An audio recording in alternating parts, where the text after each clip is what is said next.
الشیطان اللعین الرجیم بسم اللہ الرحمن الرحیم الحمد للہ والسلام علی اہلہا قمیل ابن زیاد النخعی الجمانی مولا علی کے بھی صحابی تھے، رسول اللہ کے بھی صحابی تھے، زیاد رسول اللہ کے صحابی تھے، اور یہ محبت رسول میں دیکھیں پہلے یہ یمن کے قبیلہ ہے، جب رسول اللہ پر ایمان لے کر آئے یہ لوگ پورا قبیلہ 60 افراد تھے یہ، تو یہ مدینہ شفٹ ہو گئے۔ پھر جب چونکہ مولا کے چاہنے والے تھے تو مولا علی کی محبت میں پورے 60 کے 60 افراد یعنی جتنے زندہ رہے اس وقت وہ کوفہ آ گئے۔ قمیل سے بھی مولا نے یہی کہا تھا، صاحب اسرار علی تھے، قمیل سے بھی مولا کائنات نے کہا تھا کہ قمیل آپ کو بھی میری محبت میں آزمایا بھی جائے گا اور فرقہ بھی جائے گا اور اس کے بعد شہادت بھی نصیب ہوگی، لیکن کیا آپ اس کے لیے تیار ہیں؟ اس لیے کہ اس سے پہلے آپ سے کہا جائے گا کہ مجھے گالی دیں۔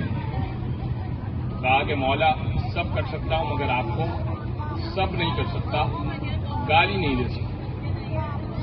حجاج ابن یوسف ثقفی، اچھا کربلا کے واقعے کے موقع پر قمیل قید خانے میں تھے عبید اللہ ابن زیاد کے، ورنہ یہ ضرور کربلا کے شہداء میں شامل ہوتے۔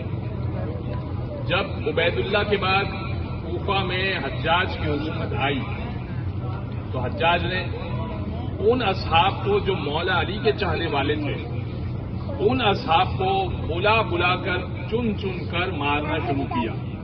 ایک تو ان اصحاب کو، دوسرا ان افراد کو جو علوی سادات تھے، یعنی مولا علی کی نسل سے سید تھے۔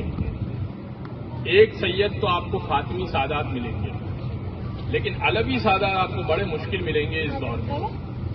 علوی سادات آپ کو اس دور میں یہ ایک تو حسینی سید آپ کو بہت مشکل ملیں گے، اور علوی سادات تو بہت ہی ناپید ہو گئے تقریباً۔ ان کو ختم کرانے والا حجاج ابن یوسف ثقفی لعین تھا۔ 1 لاکھ کے قریب اس نے علوی سادات کو شہید کیا، اور ایک بہت بڑا زندان اس سے بنایا تھا جس میں برہنہ سارے سادات کو رکھا جاتا تھا، وہیں پہ وہ کھانا کھایا کرتے تھے اور وہیں پہ ان کے رفع حاجت کے معاملات ہوا کرتے تھے۔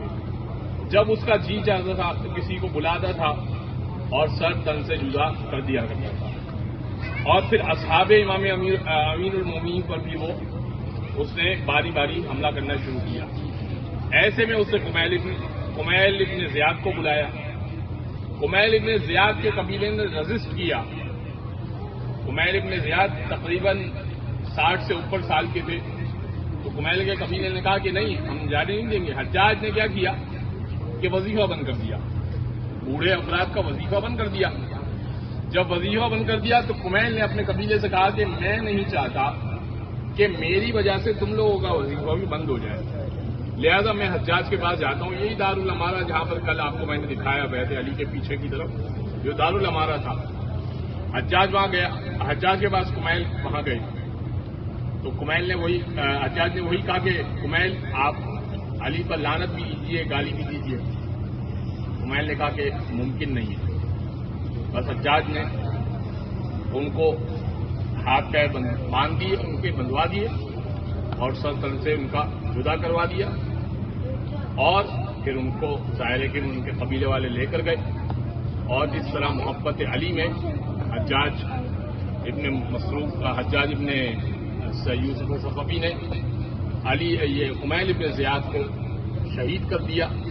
یہاں پہ ان کا پھر کوفے والوں نے بھی اور ان کے قبیلے والوں نے بھی ان کا مزار یہاں پر تعمیر کیا۔ اندر جائیے گا، 2 رکعت نماز ہدیہ کیجیے گا، اور بہت ساری احادیث یہاں پر لکھی ہوئی ہیں، جس میں سے ایک مشہور و معروف دعائے قمیل جو آپ پڑھتے ہیں، اصل میں دعائے خضر تھی کہ قمیل نے کہا کہ میں نے ایک ایسی دعا سنی جو حضرت خضر علیہ السلام بہت میرے لیے بہت کبھی میں نے سنی ان کے علی بن ابی طالب کے منہ سے میں نے پوچھا کہ یا علی یہ کون سی دعا ہے؟ کہا کہ حضرت خضر علیہ السلام پڑھا کرتے تھے. یا علی مجھے بھی بتائیے. کمیل یہ دعا پڑھ لو، سن لو، سمجھ لو، اور ہر شب جمعہ سے پڑھو، اور میرے شیعوں کو بھی تعلیم دو. دعائیں کمیل ہم تک اس طرح پہنچی، اور فرمایا کہ اگر کچھ نہیں کر سکتے تو سال میں ایک دفعہ، اور اگر پھر بھی نہیں پڑھ سکتے تو زندگی میں ایک مرتبہ دعائیں کمیل لازمی پڑھو. پروردگار سے دعا ہے کہ ہمیں محبت علی میں شہادت کی موت نصیب ہو.